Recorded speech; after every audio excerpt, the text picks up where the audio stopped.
We're hearing that Internet Explorer's market share has dropped a whopping 11% in March. That's courtesy of some data that was reported on TechCrunch and also, been written about all over the blogosphere. But what is the current state of the browser wars? They're obviously back in full force. Who's winning? Who's losing? Let's talk to a couple technology journalists and figure out where we're at. We bring in Clayton Morris from Fox News. Clayton, thanks for being with us. Oh, thanks for having me on, Randall. Appreciate it. Also, we bring in HarryMcCracken from Technologizer. Harry, thanks for being with us as well. Hey, Randall. So this is, the browser wars are obviously in full effect. We're seeing, new releases, new updates, HTML5's on the horizon, all these different buzzwords going around. Clayton, what browser are you using right now, and why do you use that browser instead of any of the other choices out there? Well, I have to admit, I'm jumping around on all kinds of browsers lately, but Safari, I use a MacBook Pro 15, that's what I'm talking to you right now on, and I use Safari. I think it's the fastest, definitely on a Mac. Although I have Firefox that I use occasionally. I find it, though, I get some crashes, it's not as fast, and I really think right now browsers are all about speed. I jump on my PC at work and I'm using Chrome. I just love Chrome. Of course, the Chrome client right now for the Mac is, as Google admits, don't even use it. Yeah. Don't even jump on that yet. So I'm using Safari and I love it.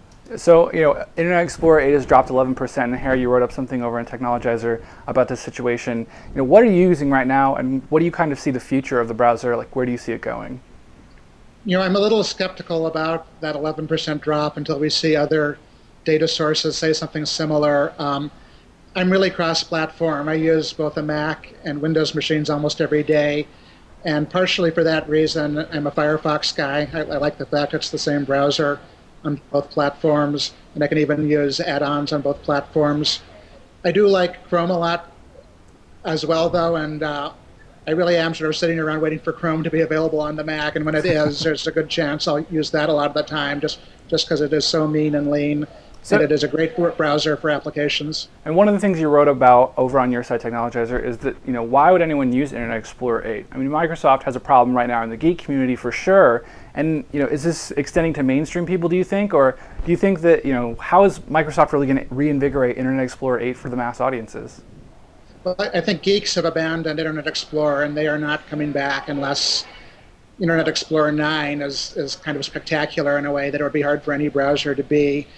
In terms of mainstream users, a lot of them have left, which is why you are seeing Internet Explorer's usage down at about 60% by almost anybody's estimation. There are a lot of people in the world who will use the browser that came with their system, and they're probably not going to leave. But you've already seen a lot of people who have happily discovered that today you can use almost any browser you want and be productive. It's pretty crazy to think 10 years ago we were going through that whole Microsoft antitrust debacle over the ultimately the destruction of Netscape. And Clayton, right. People have a choice now. What do you recommend when you say you use Safari among other cross-platform alternatives? Is there something where someone comes up to you and asks, what browser should I use? What do you recommend, and why do you end up recommending that one?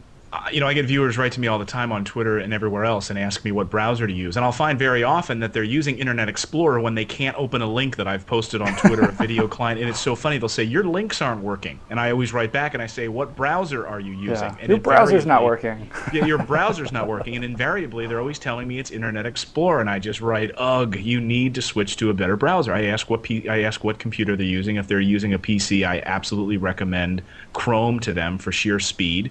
I played with on a number of different machines, all with different varying processors and so forth. So I always say Chrome on a PC, and I say Safari on a Mac. I just don't think that there's a faster. I don't think there's a faster browser there. But I think to Harry's point, I think it's all about customizable, a customizable browser now. And I don't think that even though Microsoft says it's IE8, it's very customizable. I think people just want their browsers the way they want them, and they want to manipulate them as much as they can. Yeah, I think it's funny that you say Chrome, and everyone's kind of saying Chrome is this new thing, as soon as it's available for Mac. Do you think that Chrome will be the browser to beat, Harry? It's awfully appealing, but it is still fairly basic in a lot of ways. And if you rate browsers based only on how customizable they are, Chrome is really not there yet. But it is so sleek and it's so good for running web applications that it's still pretty inviting anyhow. I do think that Google has to get it on the Mac in order to really appeal to geeks, because so many geeks use Mac these days. And I'm surprised that we're now, I think, about 10 months since it came out, on Windows, and I'm kind of startled it's taken this long to get it on the Mac. It's weird for Google especially. They're usually the cross-platform leaders. It's taken this long. It's definitely a weird situation. Guys, we're going to leave it there. We're out of time. Clayton Morris from Fox News, thanks for joining us. He does a strategy room on Fridays, talks all about games and gadgets, so you can check him out at foxnews.com/strategy room.